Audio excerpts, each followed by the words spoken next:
In the small village of Umueke, nestled in the heart of Igboland, Ifeoma and Obi grew up together attending the same school, and were fond of each other. Everyone in the school knew them as lovebirds, and they were inseparable, exploring the rolling hills and dense forests surrounding their village. Ifeoma, with her bright smile and infectious laughter, was the light of Obi's life. Obi, with his strong arms and gentle heart, was Ifeoma's rock. They couldn't stay a day without having to see each other. Their love was admiring, and people cherished their romance with each other. As they grew older, their friendship blossomed into something more. But their love was forbidden. Ifeoma's family and Obi's family had been sworn enemies for generations. Their feud rooted in a centuries-old dispute over land. The villagers whispered about the cursed love between Ifeoma and Obi, warning them of the dangers of their relationship. Despite the danger, Ifeoma and Obi continued to see each other in secret. They would meet in the dead of night, under the light of the full moon, in the old baobab tree on the outskirts of the village. Their love grew stronger with each passing day, but the weight of their family's hatred hung over them like a sword of Damocles. One fateful night, Obi took Ifeoma to the banks of the river Niger. He got down on one knee, pulled out a small wooden box, and asked Ifeoma to be his wife. Ifeoma, overwhelmed with emotion, said yes.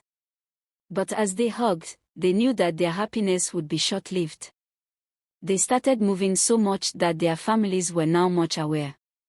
Ifeoma's family discovered their secret and confronted them. Ifeoma's father, a stern and unforgiving man, forbade her from seeing Obi again. Ifeoma refused, and her father disowned her.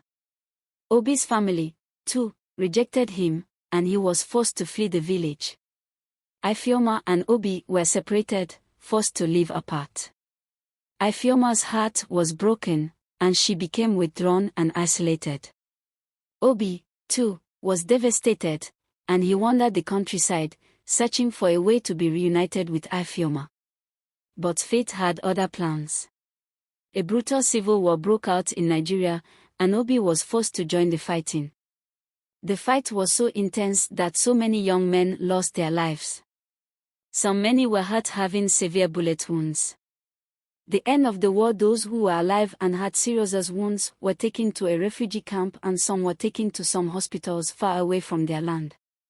Ifeoma, desperate to find him, set out on a perilous journey across the war-torn country.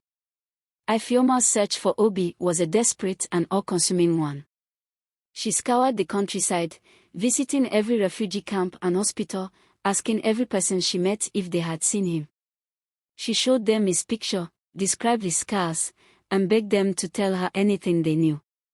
As the days turned into weeks, and the weeks turned into months, Ifeoma's hope began to dwindle. She had heard rumors of Obi's death, of his capture by the enemy, of his disappearance into the chaos of war. But she refused to believe them. Ifeoma followed every lead, no matter how small or insignificant it seemed. She traveled to distant villages, met with strangers who claimed to have information, and followed rumors that seemed too good to be true. But every lead ended in disappointment.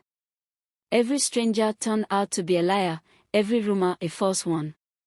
Ifeoma's heart was broken again and again, but she refused to give up. The years passed, and Ifeoma's search for Obi became an all-consuming obsession. She neglected her health, her relationships, and her own well-being. She became a shadow of her former self, haunted by the memories of Obi and the pain of his loss. But even in the midst of her pain, Ifeoma refused to give up. She held on to the hope that Obi was still alive, that he was still out there, waiting for her.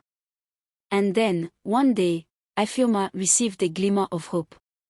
A stranger arrived in the village telling his friend of some stories about a refuge camp he came from. Some young men who survived the war were taken to.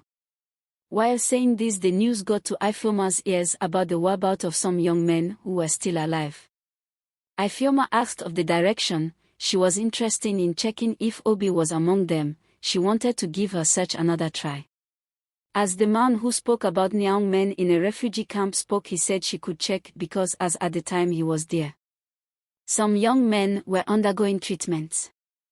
Ifeoma's heart leapt with excitement as she listened to the man's story. Could it be true? Could Obi really be among the young men alive? Ifeoma's search for Obi had lasted for years, but she was not ready to give up yet. She was ready to follow this new lead, no matter where it took her. Ifeoma set out on the long journey to the refugee camp, her heart filled with a mix of hope and fear. What would she find when she arrived? Would Obi be alive, or would she be too late? The journey was long and arduous, but Ifeoma pressed on, driven by her love for Obi and her determination to find him. And finally, after all these years, Ifeoma arrived at the refugee camp. She searched the crowded tents, her eyes scanning the faces of the refugees. She checked everywhere and couldn't find Obi. Tears dropped from her eyes and she asked herself, is this how I won't see Obi anymore? As she walks out of the refugee camp, a vehicle was coming in with another set of young men who were treated from the hospital and were being transported back to the camp. A voice called Ifeoma. Looking at the vehicle, Ifeoma saw Obi. Few minutes it was a standstill for Ifeoma. She couldn't believe her dream come true. She saw him. Obi. Alive. Ifeoma's heart leapt with joy as she rushed towards Obi. She had dreamed of this moment for years, and now it was finally here. Obi, too, was overwhelmed with emotion as he saw Ifeoma. He had thought he would never see her again, and yet here she was, standing in front of him. As they hugged, the world around them melted away. They were transported back to their childhood, to the days when they would play together in the fields and forests of Umueke. They forgot about the war, the pain, and the suffering. All they knew was that they were together again. Ifeoma and Obi spent the next few days together, catching up on lost time. They talked about their experiences during the war, about the people they had lost, and about their hopes for the future. They laughed and cried together, and slowly but surely, they began to heal. As they walked through the refugee camp, Ifeoma saw the scars of war etched on Obi's face. She saw the pain in his eyes, the weight of his experiences. But she also saw the strength and resilience that had carried him through the darkest of times. As they prepared to leave the refugee camp, Ifeoma and Obi knew that they had a long and difficult journey ahead of them. They knew their families had to accept their love and accept them. They would have to rebuild their lives, to find a new sense of purpose and meaning. But they were ready for the challenge. Together, they set out into the unknown, hand in hand, heart to heart. They knew that they would face many obstacles along the way, but they were determined to overcome them. They were determined to build a new life together, a life filled with love, laughter, and joy. Years later, Ifeoma and Obi sat on their porch, watching the sunset over the hills of Umueke. They held hands, their eyes locked on each other's. They knew that they had been through hell and back, but they also knew that they had found each other again.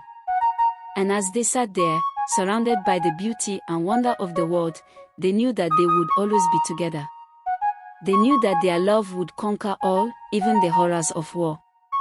The end.